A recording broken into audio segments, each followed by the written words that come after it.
Last year, Noggin Associates and the Great Lakes Fishery Commission met at Walpole Island First Nation. They got to know each other and decided to partner to revitalize and reaffirm Anishinaabe relationships to fish, water, and land through cultural gatherings. This partnership became known as the Inaaknigewin Initiative. The first gathering was held in December 2025 in Windsor, Canada. More than 30 tribes and First Nations were represented by our participants, the majority of which were Anishinaabe. Over the course of 3 days, we explored multiple themes and topics related to traditional Anishinaabe governance, fish, water, and advocacy across the Great Lakes region. Throughout the gathering, participants took time to reflect on the teachings they heard and to think about how they could carry those teachings forward to support and strengthen their home communities. The first day centered on Inaaknigewin and water teachings. Many of the presenters were women, which highlighted the special relationships that exist between Anishinaabe Kwe and Nabe. Presenters like Dr. Carol Hopkins and Mary Deliri shared water teachings and spoke about how women spiritually care for Nabe with prayer and ceremony. Their words reminded each of us that we have the courage and capability to make change in the world around us. Cheyenne Nolan shared her perspectives, which blend Western and Indigenous knowledge together to understand how scientists can use eDNA to understand the health of rivers from a cultural perspective. We also heard from Edith Leoso, who shared the Bad River documentary about her tribe's ongoing fight to protect their land and water against Line 5. Day 2. The second day focused on Gigunyak. We began again with a sacred fire and reflections from the day before, grounding ourselves before moving into the day's teachings. Presenters shared about their relationships with their clans and clan animals. We learned about the importance of totems, how essential they are to traditional governance, and the strength of Anishinaabe communities. At the same time, many spoke to the reality that accessing these teachings hasn't been easy. Because of the impacts of colonization, many Anishinaabe are still working to reconnect with their clan roles and responsibilities. Tia Kennedy shared her research on building clan awareness and encouraged us to recognize the gaps in our communities and to step forward to fill them. Shannon Chief told a story about pike bones and the knowledge they carry. Brian Charles brought in dozens of wampum belts and walked us through what each one represents. He shared the history of wampum and the time, care, and labor that went into creating each bead. We also heard from Laura Horton, Dilber Eunice, and Don Jones about the Treaty 3 Water Declaration. They spoke about ongoing work to host water ceremonies and teaching Western scientists how to be respectful of Nabe. At the end of the day, Dr. Sue Chiblo and Michael Price shared teachings on invasive species through an Anishinaabe lens. They invited us to think critically about whether Western approaches like eradication align with Anishinaabe values. Non-native beings like sea lamprey and phragmites cause harm to ecosystems, but they didn't choose to be here. So we're left with an important question. If the Creator makes no mistakes, how do we rethink our relationships and responsibilities to these beings?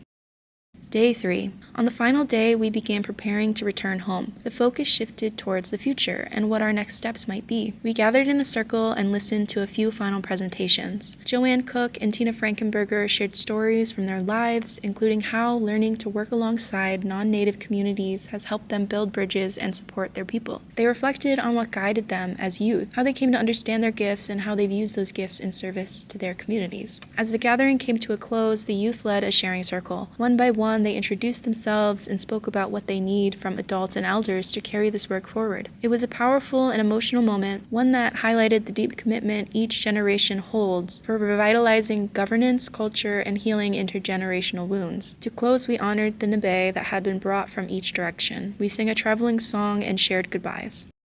I will tell you what the Great Spirit told our people when He planted us here. Like that tree planted here on the ground. The earth is our mother. The water beings, the four-legged, the flyers, the crawlers, are our brothers and sisters. We are the land, air, fire, and water. That means you are the land. Can you sell yourself?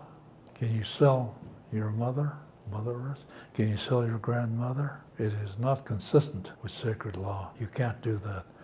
Let's review the vision and goals of the Inaaknigewin Initiative. We wanted to revitalize and reaffirm Indigenous relationships with fish, water, and land The Nome and Nish theory of change helps to explain why these gatherings can serve as a site for cultural revitalization, supporting indigenous sovereignty and environmental stewardship. It is based off of the life cycle of Nome and provides a framework for non-native partners wanting to support indigenous self-determination. Here is a map that depicts some of the tribes and First Nations that attended the gathering. Here is a list showing most of the tribes and First Nations of our participants. Lastly, before we get into the survey results, here is a visualization to demonstrate the totems present at our gathering. Next will be a few bar charts to represent the multiple choice questions on our surveys. First, did this gathering support meaningful intergenerational exchange of knowledge and stories? The majority of respondents agreed or strongly agreed. Second, did you feel comfortable participating in discussions and activities? 10 respondents agreed, 10 strongly agreed, and 4 were neutral on the matter.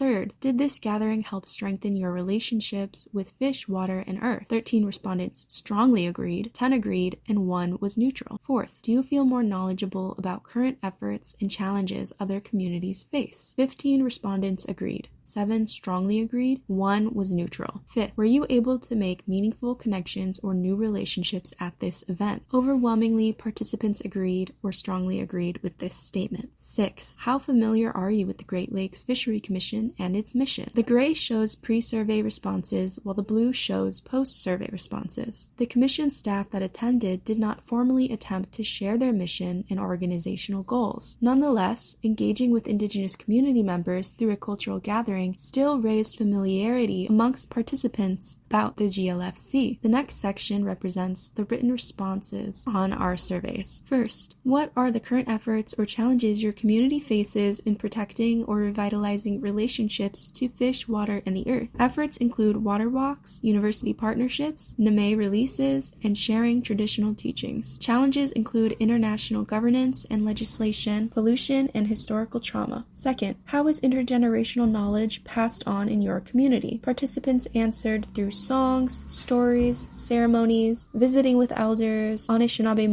and community programming. Some respondents shared the traditional cycle of knowledge transmission was interrupted by boarding and residential schools, which has prompted many to seek cultural knowledge outside of their families and communities. Third, what should the Commission do to establish and maintain strong relationships with Anishinaabe going forward? The most common answer was to continue with these Inaaknigewin gatherings. Others suggested the Commission make community visits, give talks, and help tribes and First Nations connect across the U.S.-Canada border. Third, what parts of this event helped you feel more connected to your understanding of land, water, and all our relatives? The most common answer was that this gathering brought Anishinaabe teachings to the center and allowed participants to spend time interacting with their relatives. And last but not least, here is a word cloud that represents the emotions our participants shared they felt after attending, such as confident, grateful, rejuvenated, cup-filled, recharged, and empowered.